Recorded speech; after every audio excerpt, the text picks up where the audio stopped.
ఛానల్కు స్వాగతం. రూసో రాజకీయ నైతిక తత్వవేత్త. ఇతడు ప్రభుత్వ బాధ్యతలు, రాజనీతి శాస్త్రం, అలాగే పౌరుల స్వేచ్ఛ సమానతలకు పట్టం కట్టిన సిద్ధాంతాలకు ప్రతినిధి. మనిషి స్వేచ్ఛగా జన్మించాడు, కానీ అనేక రకాల సంఖ్యలతోనే అతడు జీవిస్తున్నాడు అంటూ రూసో చెప్పిన మాటలు మనిషి స్వేచ్ఛ సమానతలకై ఆయన చేసిన పోరాటాన్ని ప్రతిబింబిస్తాయి. ఈరోజు మనం చరిత్ర గతి మార్చిన పుస్తకాలు అనే ఈ కార్యక్రమంలో రూసో రచించిన సోషల్ కాంట్రాక్ట్ అనే పుస్తకం గురించి తెలుసుకుందాం. ప్రసిద్ధ ఫ్రెంచ్ తత్వవేత్త రూసో రచించిన గ్రంథం సోషల్ కాంట్రాక్ట్. రూసో 18వ శతాబ్ది ప్రారంభంలో జన్మించాడు. తన భావాల కారణంగా జైలు పాలయ్యాడు. దేశ బహిష్కరణకు గురయ్యాడు. ఫ్రెంచ్ విప్లవాన్ని ప్రేరేపించాడు. హేతువాదం కన్నా కాల్పనికతకు ప్రాధాన్యం ఇచ్చాడు. సాహిత్యంలో కాల్పనిక ఉద్యమానికి కారణభూతుడయ్యాడు. ఆయన సిద్ధాంతాలు ఎంతో ప్రత్యేకంగా ఉంటాయి. మానవుడు తొలి దశలో స్వేచ్ఛగా జీవించాడు. ఏ అధికారానికి లొంగని, అవధుల్లేని స్వాతంత్రాన్ని అనుభవించాడు. ఆ స్వేచ్ఛ వల్ల అతని ఉనికి అసాధ్యమయ్యే ప్రమాదం ఏర్పడింది. తనకు తాను రక్షించుకోవాలనే కోరిక కలిగింది. ఈ కోరిక మానవులందరికీ కలిగింది గనుక ఇది సమిష్టి ఆకాంక్ష. ఈ సమిష్టి ఆకాంక్ష సామూహిక సంకల్పానికి దారితీసింది. ప్రతి వ్యక్తి తన ప్రత్యేక సంకల్పాన్ని ఈ సామూహిక సంకల్పంలో కలిపివేశాడు. దీనివల్ల అతడు ఎప్పటిలాగానే తిరిగి స్వేచ్ఛగా జీవించగలిగాడు. తను ఇతరులకు దేన్ని వదిలివేస్తున్నాడో దానిని ఇతరుల నుండి పొందగలుగుతున్నాడు. సమిష్టిగా దేనిని అర్పిస్తున్నాడో దానిని వ్యక్తిగా ఈ మొత్తంలో ఓ భాగంగా తిరిగి పొందగలుగుతున్నాడు. ఇది మానవుల మధ్య జరిగిన ఒప్పందం. ఈ ఒడంబడిక వలన మానవుడికి రక్షణ ఏర్పడింది. సామూహిక సంకల్పానికి మరో పేరు సార్వభౌమాధికారం. సామూహిక సంకల్పం ఏర్పరచుకున్న రాజకీయ స్వరూపమే రాజ్య వ్యవస్థ. ప్రతి వ్యక్తికి 2 విధాల సంబంధాలు ఉంటాయి. రాజ్య వ్యవస్థలో భాగంగా ఇతర వ్యక్తులతో సంబంధం ఉంటుంది. పౌరుడిగా రాజ్య వ్యవస్థతో సంబంధం ఉంటుంది. సామూహిక సంకల్పంలో తన సంకల్పాన్ని కలిపివేసిన వ్యక్తిగత కాంక్ష, సంకల్పం మిగిలి ఉంటాయి. కొంతమందిలో ఇవి విజృంభించి సంఘర్షణలను ప్రేరేపిస్తాయి. అటువంటి వారిని తమ కాంక్షలను సామూహిక ఆకాంక్షలో కలిపివేయవలసిందిగా శాసించవలసి వస్తుంది. అంటే స్వేచ్ఛగా ఉండమని శాసించటం అన్నమాట. తొలుత మానవుడు కొంత భూమిని తన ఆధీనంలోకి తెచ్చుకున్నాడు. ఆ భూమిపై అతనికి హక్కులు ఏర్పడ్డాయి. అయితే ఇది 3 షరతులకు లోబడి ఉంటుంది. 1. ఆ భూమి ఇంతకుముందు ఎవరి ఆధీనంలో ఉండి ఉండకూడదు. జీవికకు అవసరమైన మేరకే అతని ఆధీనంలో ఉండాలి. అతడు శ్రమించి అందులో పంటలు పండించాలి. వ్యక్తుల భూములపై రాజ్య వ్యవస్థకు అధికారం ఉంటుంది.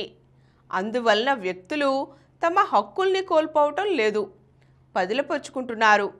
అంతకుముందు కేవలం అతని ఆధీనంలో ఉన్న భూమి అతనికి హక్కుభుక్తమవుతోంది. రాజ్య వ్యవస్థలో ఓ భాగంగా అతను దానికి హక్కుదారుడు అవుతున్నాడు. ఈ విధంగా ఆస్తి హక్కులు ఏర్పడ్డాయి. వ్యక్తుల ప్రాణాలపై కూడా రాజ్య వ్యవస్థకు అధికారం ఉంటుంది.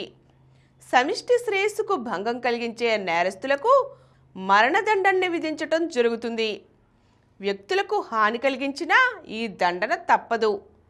వ్యక్తుల ప్రాణాలను హరించే అధికారం రాజ్య వ్యవస్థకు ఉన్నదా అనే సంశయం తలెత్తకూడదు. రాజ్య వ్యవస్థ రక్షణ కల్పించటం వల్లనే వ్యక్తులు తమ ప్రాణాలను నిలుపుకోగలుగుతున్నారు.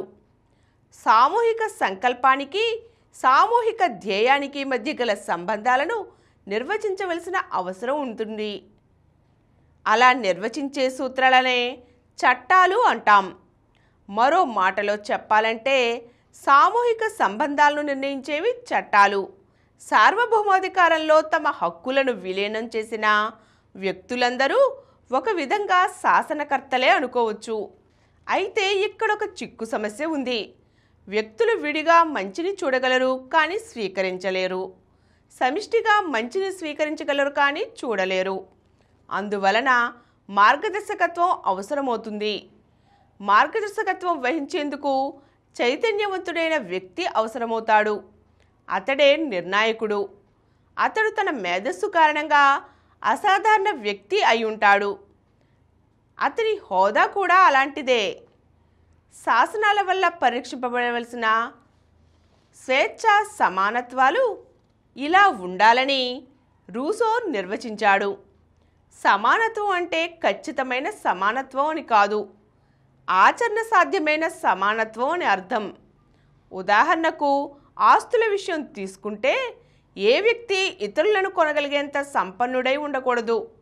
అలాగే ఏ వ్యక్తికి జీవిక కోసం తన్ను తాను అమ్ముకోవలసిన దుస్థితి దాపురించకూడదు. పరిస్థితులు సమానత్వాన్ని ధ్వంసం చేసేందుకు ప్రయత్నిస్తుంటాయి. శాసనాలు దాన్ని రక్షించుకునేలా చేయాలి. అంటే శాసనాలు పరిరక్షించగలగాలి.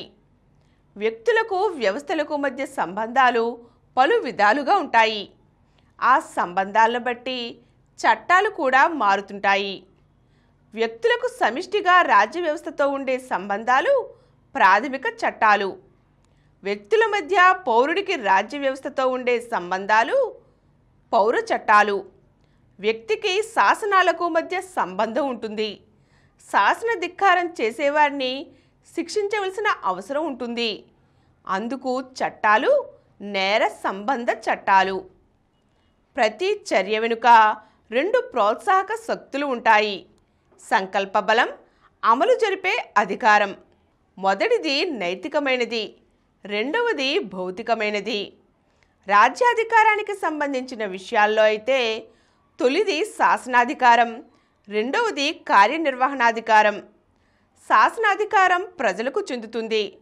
చట్టాలను అమలుపరచడానికి ఒక ఏజెన్సీ అవసరం. సమిష్టి ప్రజా సంకల్పానికి, ఆ సంకల్పానికి రాజకీయ స్వరూపమైన రాజ్య వ్యవస్థకు మధ్య అనుసంధానకర్తగా ఈ ఏజెన్సీ పనిచేస్తుంది. దాన్నే ప్రభుత్వం అంటారు. ఈ వ్యవస్థలో సభ్యులను పాలకులు అంటారు. రాజ్య వ్యవస్థ ఆదేశాలను ప్రజలకు చేరవేయటం, అవి అమలు జరిగేట్టుగా చూడటం ప్రభుత్వం యొక్క విధి. రాజ్య వ్యవస్థ నుండి సంక్రమించిన పరిమితాధికారాలతో ప్రభుత్వం పనిచేస్తూ ఉంటుంది. రాజ్య వ్యవస్థ ఈ అధికారాలను ఒక వ్యక్తికి దఖలుపరచవచ్చు, కొంతమందికి దఖలుపరచవచ్చు, అలాగే అందరికీ సంక్రమింపచేయవచ్చు. మొదటి రకం రాజరికపు వ్యవస్థ. రెండో కోవకు చెందినది అరిస్ట్రోక్రసీ.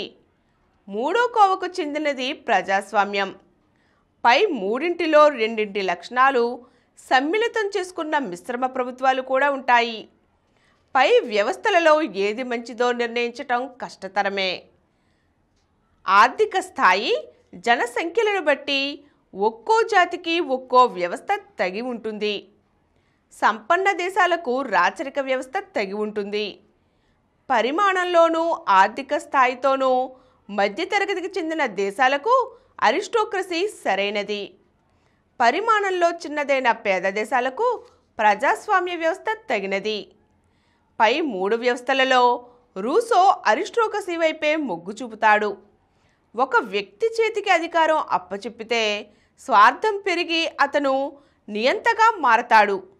ప్రజలందరూ కలిసి తెలివైన నిర్ణయాలు ఎన్నడూ తీసుకోలేరు. కొద్దిమంది విఘ్నుల చేతిలో అధికారాన్ని ఉంచటమే సరైనది. ప్రజాస్వామ్యం విజయవంతం కావాలంటే మనుషులందరూ దేవుళ్ళవ్వాలి అంటాడు రూసో. ప్రభుత్వ వ్యవస్థ తన అధికారాలను దుర్వినియోగపరచకుండా అదుపులో ఉంచటం అవసరం.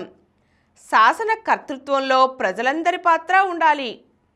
చట్టసభలకు ప్రజలు తమ ప్రతినిధులను పంపే పద్ధతిలో ప్రభుత్వాన్ని అదుపులో పెట్టడం సాధ్యం కాదు. ప్రాచీన గ్రీసు దేశంలో ఏథెన్స్ నగరంలో ప్రజలందరూ సభలకు హాజరవుతుండేవారు. పరిమితమైన జనాభా గల ఒక నగరంలో ఇది సాధ్యమైంది. కోట్ల జనసంఖ్య కలిగిన దేశంలో ఇది సాధ్యమవుతుందా? అయితే సాధ్యమేనంటాడు రూసో. ప్రతి నగరంలోనూ ఇలాంటి సభలు నిర్వహించి ఆ నగరంలోని పౌరులందరికీ అందులో ప్రాతినిధ్యం కల్పించాలి. పల్లె ప్రాంతాల్లో కూడా అలాగే సభలు నిర్వహించాలి. ఈ సభలు సంవత్సరానికి 2 సార్లో 3 సార్లో నిర్ణీత సమయాల్లో జరగాలి. రూసో సిద్ధాంతంలో వైరుధ్యాలు కనపడతాయి. సార్వభౌమాధికారానికి ఆయన ఇచ్చిన నిర్వచనానికి పలువురు పలు విధాలుగా భాష్యాలు చెప్పారు. ఏమైనా చరిత్రగతిని మలుపు తిప్పిన ఓ మహత్తర విప్లవానికి కారకునిగా చరిత్రలో అజరామరమైన స్థానాన్ని రూసో సంపాదించుకున్నాడు. ఆయన రచించిన సోషల్ కాంట్రాక్ట్ రాజకీయ సిద్ధాంతాలను ఎంతో ప్రభావితం చేసింది. ఈరోజు మనం రాజకీయ నైతిక తత్వవేత్త రూసో రచించిన సోషల్ కాంట్రాక్ట్ అనే పుస్తకంలోని సంగతులు తెలుసుకున్నాం కదండి. మరో చక్కని పుస్తకంతో మళ్ళీ కలుద్దాం. ఈ కార్యక్రమం మీకు ఎంతో నచ్చింది కదా. ఇటువంటి మరిన్ని వీడియోల కోసం అనతి కాలంలోనే 20 కోట్ల వ్యూస్ సాధించిన సమరం ఛానల్ సమర్పించు సమరం ప్రగతి ఛానల్కు సబ్స్క్రైబ్ చేయండి, లైక్ చేయండి, మీ ఫ్రెండ్స్కి షేర్ చేయండి. అలాగే ప్రక్కనున్న గంట సింబల్ని ప్రెస్ చేయడం మర్చిపోకండి. Please download Samaram Channels app from Google Play Store and watch your favorite channels. Click the bell icon and subscribe to the channels.